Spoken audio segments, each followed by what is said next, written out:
Investigators have been swarming around the scene of this crash all day, trying to figure out why it happened. They're responsible for public transit, utilities, trash collection, police, fire. Hurricane Harvey is already impacting what you pay at the pump. And the rise in prices isn't slowing down.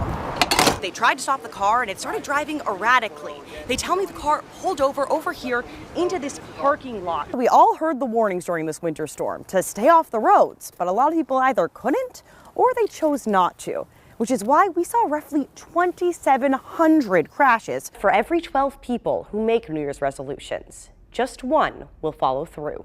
It's hard to tell right now, but the area right behind me is actually the parking lot of Dan River Church. Just take a look out here. The proposed ID program is the same basic concept for students, except teachers would use their swipes to track them. Trees and limbs you see out here, those were on top of the house behind me earlier today. Remarkably, very few of them actually made it inside of the roof. I'm gonna keep on working on my hula hooping out here and send it all back to you. 1 minute and 47 seconds. That's how long scientists predict total darkness will last here in Rosman. A lot of lawmakers upset not just by the contents of this bill, but also how quickly it passed. Families I spoke with today tell me this grass and these weeds around here have not been mowed in months. And you can tell, if you take a look at this yardstick, some of these weeds and grass measures well over 3 feet. And it just continued to grow and grow. A visit to her mother's grave. It's hard for me to walk through all of this. Turned into a difficult trek for Marianne Harris. The tears begin to roll because even though you know their soul is in heaven, but this is their resting place. You don't want to see this. Brush more than 3 feet tall covers parts of Piedmont Memorial Park Cemetery. And it's sad because we have multiple family members that's buried out here and no one seems to care. An open case with the city of Greensboro reveals the original property owner died last year.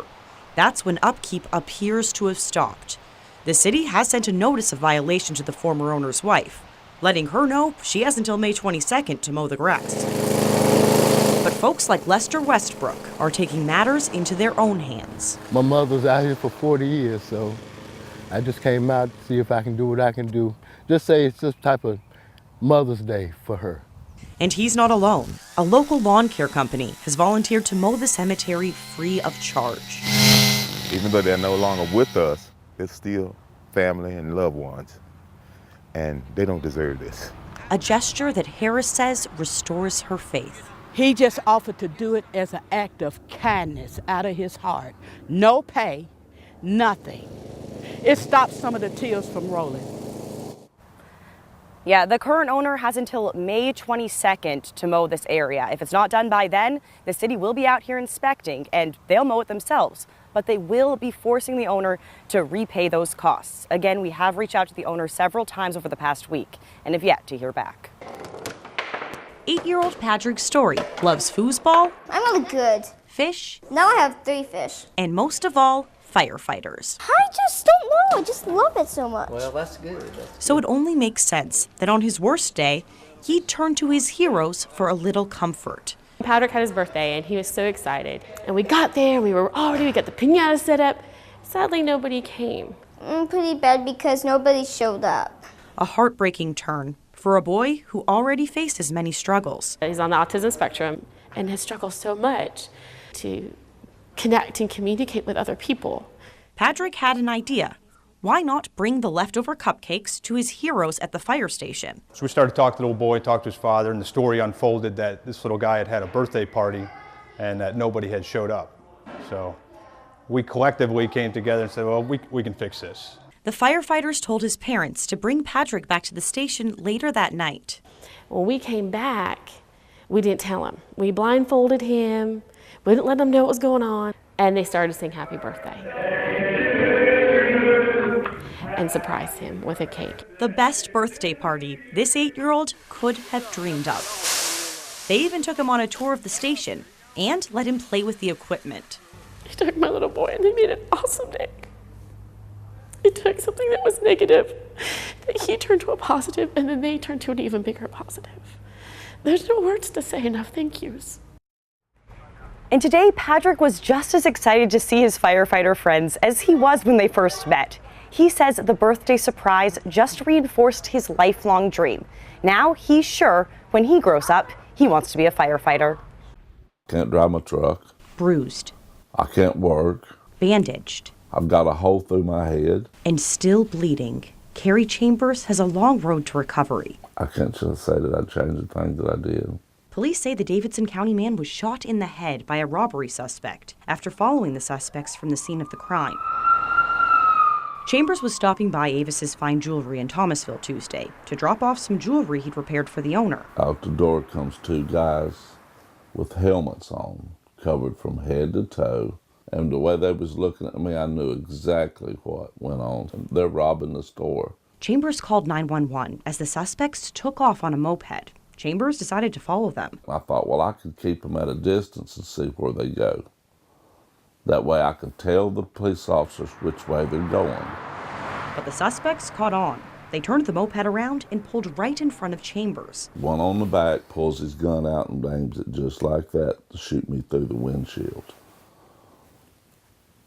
Only thing I could think, stomp the gas. Ramming his truck right into the moped and knocking the suspects off. But the man with the gun grabbed it and this time fired. Boom. He caught me right here in the face and then went down and out this side. The suspects ran off, but police were able to locate all three and arrest them. I'm very grateful to be alive. I mean, I've got a life to live. I had no idea things was going to turn out like that. But even after being shot, Chambers says he doesn't regret following the suspects. You're just trying to do the right thing. You ain't trying to be no hero. I felt that I needed to be doing what I was doing. And Chambers says he knows it's going to be a long recovery ahead, but he is expected to be okay. And while police appreciate his help, they don't recommend following the suspect of any crime. Instead, they say call 911 and let them handle it. Investigators have been swarming around the scene of this crash all day, trying to figure out why it happened. We know the Amtrak was traveling on this very train track before it collided with the CSX freight train just down the road. You can see the crash site still lit up for investigators. They say a track switch was in the wrong position, sending the Amtrak train onto a side track where the CSX train was parked. A massive accident that at least one neighbor slept right through. Yeah, we didn't hear anything. We didn't know about it until this morning when we got up and saw everything on the news. But there's an interstate right here next door and two railroad tracks in front of the house, so we're used to noise. Investigators with the National Transportation Safety Board spent the day sorting through the wreckage and taking pictures. The trains are still in place and likely won't be cleared out for several more days. NTSB says it'll have investigators on the ground for 5 to 7 days. Only then will these trains be moved out of the way. At that point, the rail will have to be repaired, so there's no telling how long it'll take for this track to reopen. Reporting live in Lexington County, Jessica Mensch, WFMY News 2.